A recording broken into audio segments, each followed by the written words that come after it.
Fourth Way by P.D. Ouspensky, Chapter 15. And this is a continuation of Chapter 15. And I'm going to back up about a paragraph, just so that we have some continuity here. Because last time when I was reading, an alarm went off and I had to abruptly stop. So, okay. If you read the first three petitions together as one part, you will see many things which you cannot see if you read them in the ordinary way. Number 1, Our Father which art in heaven, hallowed be thy name. Number 2, Thy kingdom come. Number 3, Thy will be done on earth as it is in heaven. In the first petition, Our Father which art in heaven, hallowed be thy name, the immediate question is, who is our Father? Keyword is heaven. What does in heaven mean? If we try to answer the question from the point of view of the ray of creation, we may be able to understand something. We live on earth, so heaven must mean higher levels, that is, the planets, the sun, or the galaxy.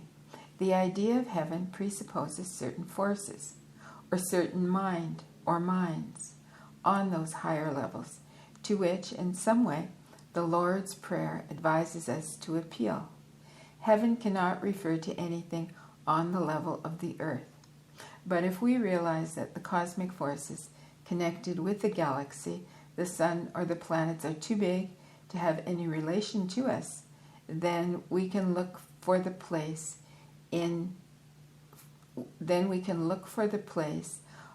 our Father in heaven in the do or C of the lateral octave, or we can again leave it to higher regions. In the words which follow, there is nothing personal. Hallowed be thy name is the expression of a desire for the development of the right attitude towards God and for a better understanding of the idea of God or higher mind. And this desire for development obviously refers to the whole of humanity. The second petition is, Thy kingdom come. And it is an expression of desire for the growth of esotericism. In A New Model of the Universe, I try to explain that the kingdom of heaven could only mean esotericism, that is to say, a certain inner part of humanity under particular laws. The third petition, Thy will be done on earth as it is in heaven, is the expression of a desire for the transition of the earth to a higher level under the direct will of higher mind. Thy will be done refers to something that may happen but has not yet happened. These three petitions refer to conditions which may come but which have not yet been fulfilled. The first petition of the second part of the Lord's Prayer is, Give us this day our daily bread. The word daily does not exist in the oldest known Greek and Latin text. The correct word, which later was replaced by daily, is superstantialis, or superstantial. The correct text would be, Give us today our superstantial bread. Superstantial, or spiritual, as some people say, may refer to higher food, higher hydrogens, higher influences, or higher knowledge. The two following petitions in this second part, Forgive us our debts as we forgive our debtors, and lead us not into temptation but deliver us from evil, are the most difficult to understand or to explain. They are particularly difficult because their ordinary meaning, as generally accepted, has nothing to do with real meaning. When people think about the words, Forgive us our debts as we forgive our debtors, in the ordinary way they immediately begin to make logical and psychological mistakes. First of all, they take for granted that they can forgive debts, and that it depends on them whether they will forgive or not forgive. And secondly, they believe that it is equally good to forgive debts and to have their own debts forgiven. This is a fallacy and has no foundation whatever. If they think about themselves, if they study themselves, if they observe themselves, they will very soon see that they cannot forgive any debts, just as they cannot do anything. In order to do and in order to forgive, one must first of all be able to remember oneself. One must be awake, and one must have free will. As we are now, we have thousands of different wills, and even if one of these wills wants to forgive, there are always many others which do not want to forgive, and which will think that forgiveness is a weakness, an inconsistency, or even a crime. And the strangest thing is that sometimes it is really a crime to forgive. Here we come to an interesting point. We do not know whether it is good to forgive or not, whether it is good to forgive always, or whether in some cases it is better to forgive and in some cases better not to forgive. If we think more about it, we may come to the conclusion that even if we could forgive, perhaps it would be better to wait until we knew more. That is, until we knew in which cases it is better to forgive and in which cases it is better not to forgive. At this point, we should remember what has been said about positive and negative attitudes, and we should realize that positive attitudes are not always correct. Negative attitudes are sometimes necessary for a right understanding. So, if forgiving always means having a positive attitude, then forgiving may sometimes be quite wrong. We must understand that to forgive indiscriminately may be worse than not to forgive at all, and this understanding may bring us to the right view of our own position in relation to our own debts.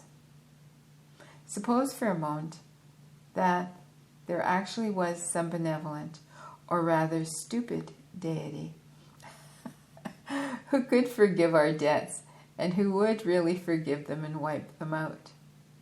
It would be the greatest misfortune that could happen to us. There would be no incentive for us to work then and no reason to work. We could go on doing the same wrong things and having them all forgiven in the end. Such a possibility is quite contrary to any idea of the work. In the work, we must know that nothing will be forgiven. Only this knowledge will give us some real incentive to work and at least prevent us from repeating the same things which we already know to be wrong. It is interesting to look at schools from this point of view and to compare schools with ordinary life. In life, people may expect forgiveness, or at least hope for it. In school, nothing is forgiven. That is an essential part of a school system, school method and school organization. Schools exist precisely for not forgiving, and because of this fact, one can hope and expect to get something from a school. If things were forgiven in schools, there would be no reason for their existence. The inner meaning of forgive us our debts as we forgive our debtors actually refers to influences. That is to say, influences from higher levels. We can attract to ourselves higher influences only if we transfer to other people the influences we receive or have received. There are many other meanings of these words, but this is the beginning of the way to understand them. The third petition of this second part is, lead us not into temptation, but deliver us from evil. What is our greatest temptation? Most probably it is sleep. So the first words are understandable. Help us to sleep less, or help us to awake sometimes. The next part is more difficult. It reads, but deliver us from evil. Possibly it should be and deliver us from evil. There are many interpretations of this, but none of them is quite satisfactory as translated into ordinary language. So I shall leave it for the present. The chief question is, what does evil mean? One possible interpretation is that in relation to the ordinary temptation, which is only sleep, it means letting oneself fall asleep again when one has already begun to awake. This may mean giving up the work which one has already understood the necessity for working. When one has already understood the necessity for working, giving up efforts after one has begun to make efforts, and, as has already been mentioned, starting to do stupid or even harmful things, such as going against the school rules and justifying oneself for so doing. Many interesting examples of things of this kind can be found in the actions of people who leave the work, and particularly in their explanations of doing so. Finally, the third part of the Lord's Prayer should be taken as referring to a future order of things, not to a present order.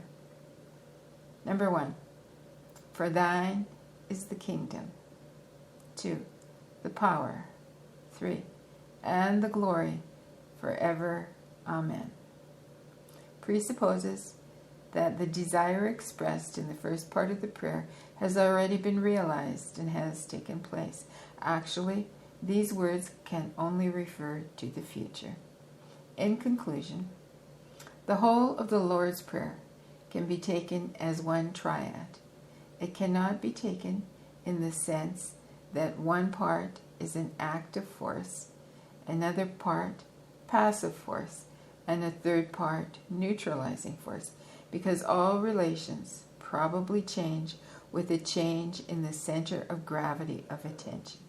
This means that by itself, each of these three divisions or parts can be taken as one force, and together they can make a triad. These very big ideas are put in the form of a prayer. When you decipher this idea of prayer, prayer in the sense of supplication disappears.